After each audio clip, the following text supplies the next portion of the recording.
विश्व युद्ध के बाद सन 1949 में किस देश को दो भागों में विभाजित किया गया था? ऑप्शन देखिए फ्रेंड्स, फ्रांस, भारत, स्वीडन और जर्मनी।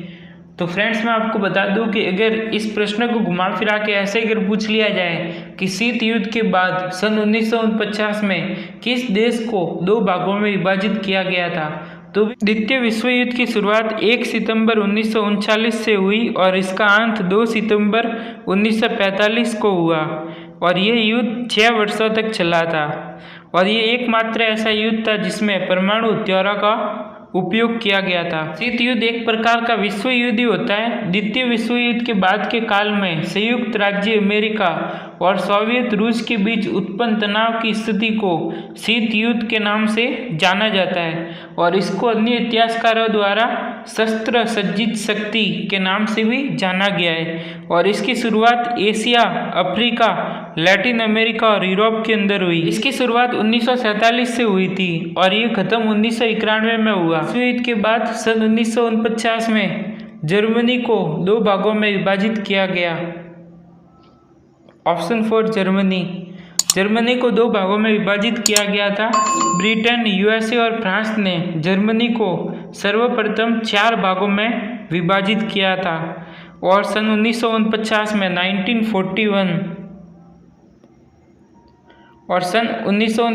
में 1941 में इनके बीच एक शांति समझौता हुआ।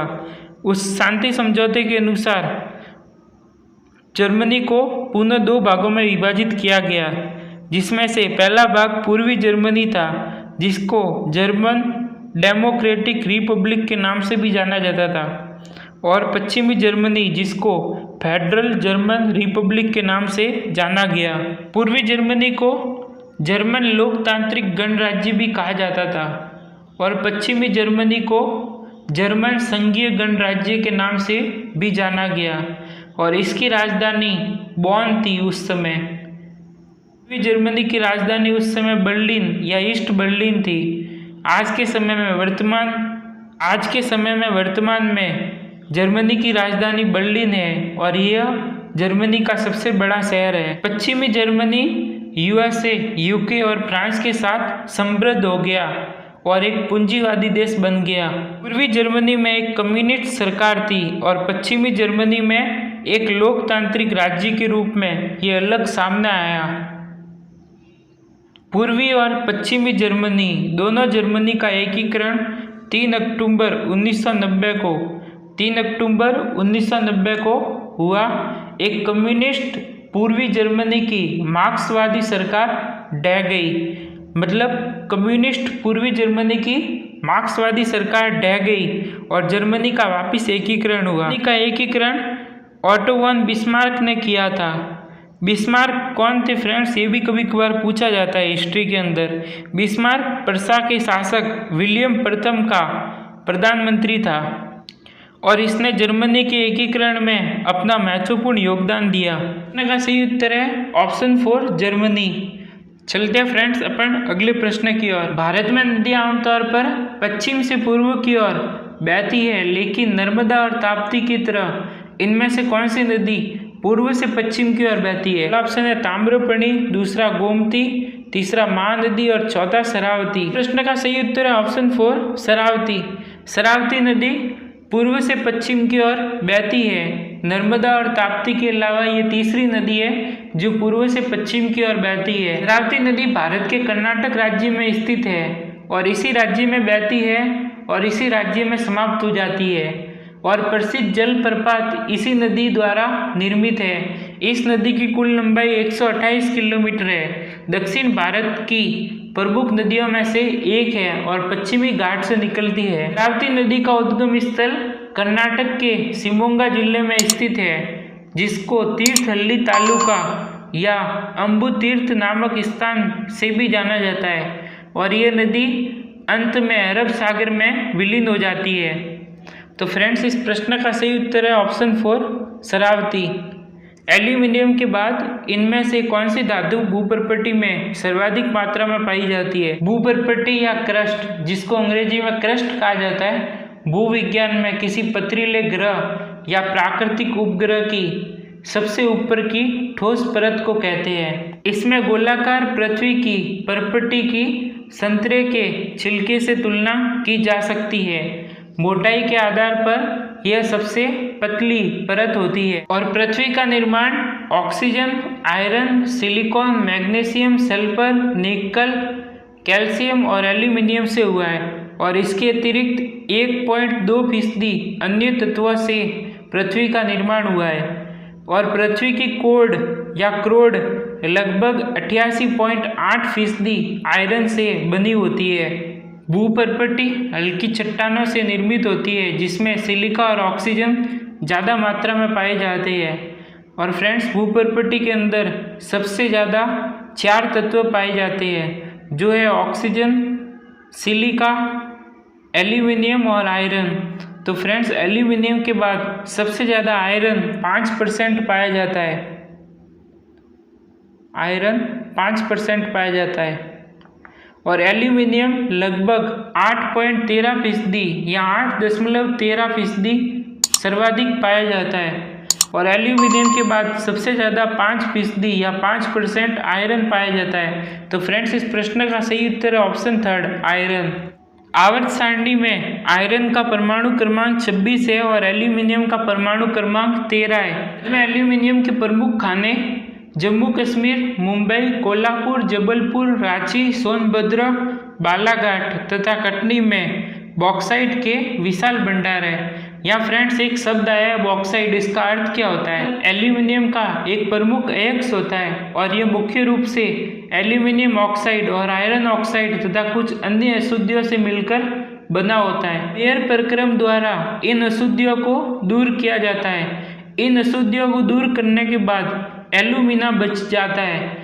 इस एल्यूमिना को विद्युत अपघटन द्वारा शुद्ध एल्यूमिनियम में बदल दिया जाता है। एल्यूमिनियम धातु विद्युत का और ऊष्मा का एक अच्छा चालक होता है और काफ़ी हल्की धातु होती है। इसी कारण इसका उपयोग हवाई जहाज़ों के पूंजी बनाने में किया जाता है। अगर प्रश्न पूछा जाए कि ऐसी कौन सी धातु है जिसका उपयोग हवाई जहाज़ों की पूंजी बनाने में भी किया जाता है, तो फ्रेंड्स उस प्रश्न का उत्तर होगा भारत में उड़ीसा राज्य में स्थित नालको दुनिया की सबसे सस्ती एल्यूमिनियम बनाने वाली कंपनी है। यह आयरन के प्रमुख खाने झारखंड, छत्तीसगढ़, उड़ीसा और मैसूर में। अगला प्रश्न देखिए फ्रेंड्स, किन 2 देशों की आपस में सबसे लंबी अंतर्राष्ट्रीय भूमि सीमाएं?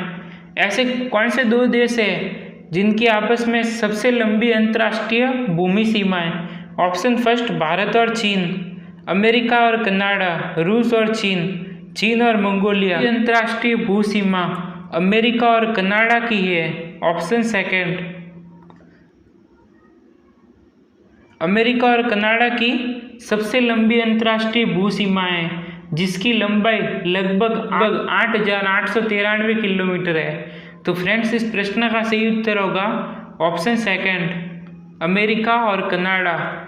अमेरिका और कनाडा दोनों देशों की मध्य सीमा का निर्धारण पेरिस की संधि से हुआ था जिसकी शुरुआत 1783 से हुई थी। रूस और चीन इन दोनों के मध्य की सीमा 3,645 किलोमीटर की है। 3,645 किलोमीटर है और चाइना और मंगोलिया इन दोनों के मध्य की सीमा लगभग 4,677 किलोमीटर है। अगला प्रश्न देखिए फ्रेंड्स, कौन सा महासागर पृथ्वी की सतह के 1/3 सतह को भरता है? तो फ्रेंड्स ऑप्शन देखिए, पहला ऑप्शन है अंटार्कटिक महासागर या अंटार्कटिक महासागर, दूसरा ऑप्शन है हिंद महासागर, तीसरा आर्कटिक महासागर, चौथा प्रशांत महासागर। तो फ्रेंड्स इस प्रश्न का सही उत्तर है ऑप्शन 4 प्रशांत महासागर। प्रशांत महासागर पृथ्वी की सतह के 1/3 सतह को भरता है और इसकी आकृति त्रिभुजाकार है। इसको अंग्रेजी में पैसिफिक ओशियन बोलते हैं। प्रशांत महासागर अमेरिका और एशिया को अलग करता है और यह विश्व का सबसे बड़ा और सबसे गहरा महासागर है। तुलनात्मक भौगोलिक अध्ययनों से पता चलता है कि इस महासागर में जमीन का भाग कम है और जलीय क्षेत्र अधिक है। इस महासागर की औसत गहराई लगभग 4,280 मीटर है और इसकी अधिकतम गहराई 10,911 मीटर है। नाथुला पास भारत के किस राज्य को तिब्बत से जोड़ता है? इस नाथुला पास को फ्रेंड्स नाथुला दर्रा भी कहा जाता है। नाथुला हिमालय का एक पहाड़ी दर्रा है जो भारत के सिक्किम राज्य और दक्षिण तिब्बत में चुब्बी घाटी को जोड़ता है और ये जिस पर्वतमाला पर स्थित है उसका नाम हिमालय पर्वतमाला है। इस नाथुला पास की ऊंचाई लगभग 4310 मीटर है या 14140 फीट। इस दर्रे पर मुख्य रूप से 4 बिंदु स्थित है जिस पर भारत और चीन की सीमा आपसी गतिरोध को दूर करने के लिए मिल सकती है। इन 4 दर्रों के नाम है, पहला है चंसुल जो कि लद्दाख में स्थित है, दूसरा है नाथुला दर्रा जो तवांग जिला अरुणाचल प्रदेश भारत में स्थित है और चौथा है लिपुलेख दर्रा जो कि उत्तराखंड में स्थित है। अभी फ्रेंड्स मैं आपको नाथुला दर्रे के इतिहास के बारे में कुछ सामान्य जानकारी बता देता हूँ। भारत और चीन के बीच 1962 के युद्ध के बाद इस नाथुला दर्रे को या नाथुला पास को बंद कर दिया गया था और इसे वापस सन 2006 में व्यापार के लिए खोल दिया गया।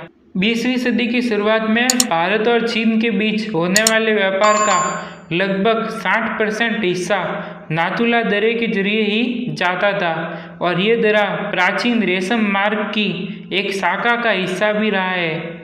पुराने या प्राचीन रेशम मार्ग की एक शाखा का हिस्सा भी रहा है। नाथुला शब्द में ला शब्द का अर्थ तिब्बती भाषा में दर्रा होता है जिसका अर्थ होता है ऊंचाई। इसका सही उत्तर है ऑप्शन 3 सिक्किम। किस एशियाई देश से होकर कर्क रेखा नहीं गुजरती है? ऐसा कौन सा एशियाई देश है जिससे कर्क रेखा नहीं गुजरती?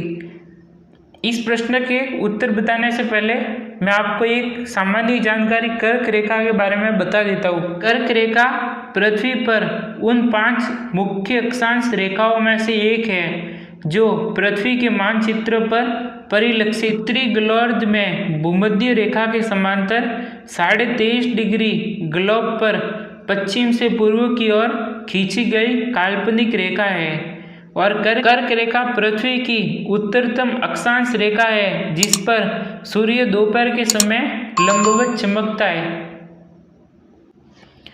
अभी फ्रेंड्स हम ऑप्शन देखते हैं। पहला ऑप्शन है भारत, दूसरा है पाकिस्तान, तीसरा चीन और बांग्लादेश। तो फ्रेंड्स इस प्रश्न का सही उत्तर है ऑप्शन 2 पाकिस्तान। पाकिस्तान एक ऐसा एशियाई देश है पाकिस्तान एक ऐसा एशियाई देश है जहाँ से होकर कर्क रेखा नहीं गुजरती। में कर्क रेखा कुल 8 राज्यों से होकर गुजरती है। गुजरात, राजस्थान, मध्य प्रदेश, छत्तीसगढ़, झारखंड, पश्चिमी बंगाल, त्रिपुरा और मिजोरम, इन 8 राज्यों से होकर भारत में कर्क रेखा गुजरती है। प्रश्न किस भौगोलिक संरचना का नाम ग्रीक वर्णमाला के अक्षर पर है? तो ऑप्शन देखिए फ्रेंड्स, पहला ऑप्शन है अल्फा, दूसरा ऑप्शन ओमेगा, तीसरा डेल्टा और चौथा सिग्मा। तो फ्रेंड्स इस प्रश्न का सही उत्तर है ऑप्शन 3 डेल्टा। डेल्टा क्या होता है? डेल्टा उस भूभाग को कहते हैं जो नदी द्वारा लाए गए अवसादों के संचयन से निर्मित होता है और विशेषतः ये नदी के मुहाने जहाँ वह किसी समुद्र अथवा झील से घिरी होती है वहाँ डेल्टा का निर्माण होता है और डेल्टा का विस्तार मुख्य सागर और झील में प्रवाहित धाराओं के वेग पर निर्भर करता है और इसका आकार आमतौर पर त्रिभुजाकार या वी आकार का होता है। तो फ्रेंड्स इस प्रश्न का सही उत्तर है ऑप्शन 3 डेल्टा। किस यूरोपियन देश ने सबसे पहले बुर्का के सार्वजनिक प्रयोग पर प्रतिबंध लगाने का कानून पारित किया था? पहला ऑप्शन है ब्रिटेन, दूसरा फ्रांस, तीसरा स्पेन और चौथा बेल्जियम। तो फ्रेंड्स इस प्रश्न का सही उत्तर है ऑप्शन 4 बेल्जियम। बेल्जियम देश ने सबसे पहले बुर्का के सार्वजनिक प्रयोग पर प्रतिबंध लगाने का कानून पारित किया था। तो फ्रेंड्स इस प्रश्न का सही उत्तर है ऑप्शन 4 बेल्जियम सन 2011 में। इस प्रश्न में फ्रेंड्स एक डाउट भी छिपा हुआ है, किसी किसी जगह पर इसका उत्तर फ्रांस बताया जाता है कि इस प्रश्न का उत्तर फ्रांस सही है, पर मैं आपको बता दूं कि फ्रांस ने भी एक कानून पारित किया था जिसके तहत बुर्का पर उन्होंने रोक लगाई, पर यह फ्रांस सार्वजनिक प्रतिबंध नहीं लगा पाया, इसलिए बेल्जियम इस प्रश्न का सही उत्तर है। बेल्जियम में बुर्का पहनने पर 7 दिन की जेल या 300 यूरो तक का जुर्माना हो सकता है। निम्न में से कौन सा प्रशांत महासागर में स्थित द्वीप नहीं है? तो फ्रेंड्स ऑप्शन देखिए, होनालुल, टोंगा, सेंट हेलेना और कुरिल। तो फ्रेंड्स इस प्रश्न का सही उत्तर है ऑप्शन थर्ड, सेंट हेलेना, क्योंकि यह द्वीप अंटार्कटिक महासागर में स्थित है। पर वह स्थान जो जमीन से सबसे दूर है का नाम भारतीय मूल के किस काल्पनिक चरित्र के नाम पर रखा गया है?